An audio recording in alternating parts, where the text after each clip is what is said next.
আম্মুর বাটি ভাপা ইলিশের রেসিপিটা একসময় আমার চ্যানেলে অনেক ভাইরাল হয়েছিল। প্রায় ৫ লাখের উপরে ভিউ ছিল। আমার মতন ছোট চ্যানেলের জন্য এইটা অনেক। তো রেসিপিটা আজকে আবার শেয়ার করতেছি, কিন্তু কিছু ইনগ্রিডিয়েন্ট অ্যাড করে। তো প্রথমে একটা বাটির উপর চা ছাঁকনি নিয়ে নিছি। এর মধ্যে আম্মু দিয়ে দিচ্ছে হচ্ছে হলুদ সরিষা এবং কালো সরিষা। দুইটা সরিষা দিলে টেস্টটা বেটার আসে। আর বাটার সময় অবশ্যই কাঁচামরিচ অ্যাড করে নিতে হবে, না হলে সরিষাটা কিন্তু তিতা লাগবে। তো যাই হোক, আম্মু চলে আসছে শিলপাটায় বাটতে। আমাদের শিলপাটার এক কোনা কুটুসরা ভেঙে ফেলছে। যাই হোক, আম্মু তারপর বড় শিলপাটাতেই বাটতেছে, এবং বাটার সময় অবশ্যই একটু লবণ অ্যাড করে নেবেন, না হলে কিন্তু সরিষাটা তিতা লাগতে পারে। আর সরিষা অনেক পুরাতন হলেও তিতা লাগে। তো যাই হোক, আম্মু এটা বেটে ফেলতেছে, আর এটা একদম মিহি করে বাটতে হবে। আর এই যে বললাম নতুন কিছু অ্যাড, এটা হচ্ছে পোস্তদানা। এই পোস্তদানাটা অ্যাড করলে আরও ক্রিমিনেস আরও রিচনেসটা বাড়ে। তো যাই হোক, এইখানে আমাদের বাটাটা হয়ে গেছে কমপ্লিট, মানে আম্মুই বাটছে আর কি। তো এখন হচ্ছে মাছ ম্যারিনেট করার পালা। ম্যারিনেট করে আম্মু বেশিক্ষণ রাখে নাই, ৫ মিনিটের মতন। জাস্ট একটু মরিচের গুঁড়া, একটু হলুদের গুঁড়া দিয়ে আম্মু মাছটাকে মেখে ফেলেছে, আর সাথে দিয়েছে এই যে বাটা মশলাটা। আর কাঁচা সরিষার তেল মাস্ট, এটাই অনেক পরিমাণে সরিষার তেল লাগে, ট্রাস্ট মি।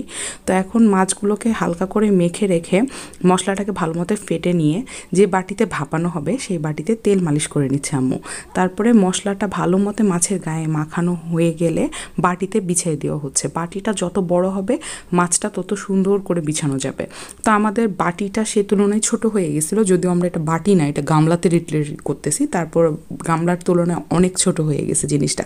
যাই হোক, মাছটা অনেক বড় ছিল আর কি। মেন কথা, আম্মু অনেক বড় মাছ নিয়ে আসছে বাজার থেকে। আর ইলিশের দাম এখন বাজারে অনেক হাই, যেটা শুনলাম যে ২২০০ টাকা করে বলে বড়টার কেজি, আর ১৬০০ টাকা হচ্ছে ছোটোটার কেজি। যাই হোক, একটু ঝোল রাখার জন্য আম্মু মশলার বাটিটা ধুয়ে পানিটা দিয়ে দিল, এবং মাছগুলো একদম পানির মধ্যে চুবিয়ে দিল।